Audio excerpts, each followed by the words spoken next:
мавсими 2024-2025 рӯйдодҳои зиёде дошт. Аз оғоз то ба ҳол мо натиҷаҳои таърихиро дида истодаем, аммо баъзе бозингарон бештар аз ҳама чиз мухлисонро дар шок мондаанд ки имрӯз оиди чунин бозингарон ҳарф хоҳем зад. ҳатман обуна шуда моро то охир ҳамроҳ бошед. дӯстон, тамошои бозиҳои ҷолибу ҷаззоби футболиро бо 1x шавқовартар гардонед. фаворитони худро интихоб карда фоидаи пулӣ низ ба даст оред. онҷо регистратсия осон ва пардохт аз тамоми гӯшаву канори дунё дастрас мебошад. ана барои шаҳрвандони тоҷикистон бошад то 8000 сомонӣ бонус дар аввалин пардохт бо промокоди тачфут пешниҳод мешавад. силкаи лозима дар комментария. ба ҳама муваффақият. аз Педри шурӯъ мекунем. моро аз ҳунари ӯ дида муддати дароз дар форма буданаш ҳайратзада кард. ҷароҳати ӯ дар евро вазнин буд ва гузаштааш ҳолатро нигаронтар мекард, аммо ӯ барқарор шуда қавитар аз ҳамавақта баргашт. Педри аз 39 бозӣ дар 38тояш иштирок кард ва ин маънои онро дорад ки ӯ аллакай шумораи бозиҳои соли гузаштаашро такрор кард ва он евроро ҳам дар бар мегирифт. акнун аз бозингари феълии барса ба собиқ вингераш менигарем. оиди Усмон Дембеле гап мезанем. чӣ хел дар муддати кӯтоҳ Дембеле ба машинаи голзанӣ табдил ёфт, ҳамаро ҳайратзада кард. соли гузашта ӯ ҳамагӣ 6 гол дар ҳама мусобиқот дошт, вале ҳоло 6 голро дар 3 рӯз задааст. ӯ беҳтарин голзани лига 1 буда Кафши Тиллоиро соҳиб мешавад. бовар мекунед? агар соли гузашта мегуфтанд ки Дембеле Кафши Тиллоиро дар Фаронса соҳиб мешавад, ҳамагон ханда мекарданд. факти ҷолиби дигар ҳамин аст ки имсол Дембеле нисфи голҳои тамоми корномааш дар Барсаро ба самар расонид. ӯ дар Каталония 6 сол баромад намуда буд.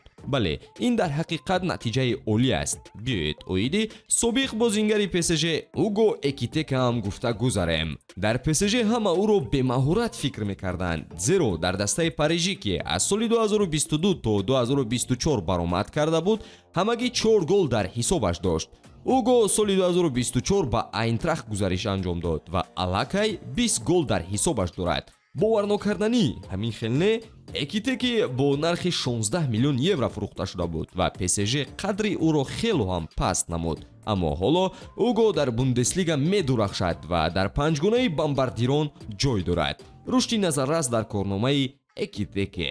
оиди амлагари рушдкардаҳо ҳарф занем, бояд Крис Вудро низ ишора намоем. Вуд солҳост ки дар Премер-лига баромад дорад ва вақте ки соли 2023 ба Форест гузариш намуд, касе тасаввур ҳам намекард ки ӯ дар 33 солагӣ муқобилият ба Салах, Холланд ва Исаак барои бомбардирӣ нишон медиҳад. дар 24 бозӣ анҷом додааш имсол ӯ бештар аз 39 бозӣ дар Ньюкасл, 31 бозӣ дар Брайтон ва 27 бозӣ дар Вест Бромвич ба самар расонидааст. мавсими афсонавӣ дар корномаи Вуд. имсол ӯ аллакай аз дигар мавсимҳо дида голи бештар ба самар расонид ва ҳоло танҳо моҳи феврал асту охири мавсим боз рӯйдодҳои худро дорад. Неймар ҳам бо гузаштанаш ба Сантос моро дар ҳайрат гузошт. диққат ба ӯ дида мешуд, вале ногаҳон ба дастаи кӯдакиаш баргаштанашро касе интизор надошт. ҷузъиёти гузариш аз ин ҳам ҷолибтар аст ки ӯ барои бозгашт ба Сантос 71 миллион евро пардохт намуд. шартномаи ӯ барои 6 моҳ аст ва Неймар нияти бозгашт ба Аврупоро дорад. ин ҳамаро шокӣ кард. аввал гуфта мешуд ки ӯ барои пул ба Ал-Ҳилол рафтааст, вале бозгашташ ба Сантос ин гуфтаҳоро рад мекунанд. боз кадом рӯйдодҳо ва ҳунари бозингарон шуморо имсол ҳайратзада намуд? ҳатман дар комментария қайд карда наворҳои ҷадидро мунтазир бошед. то боздид дӯстон.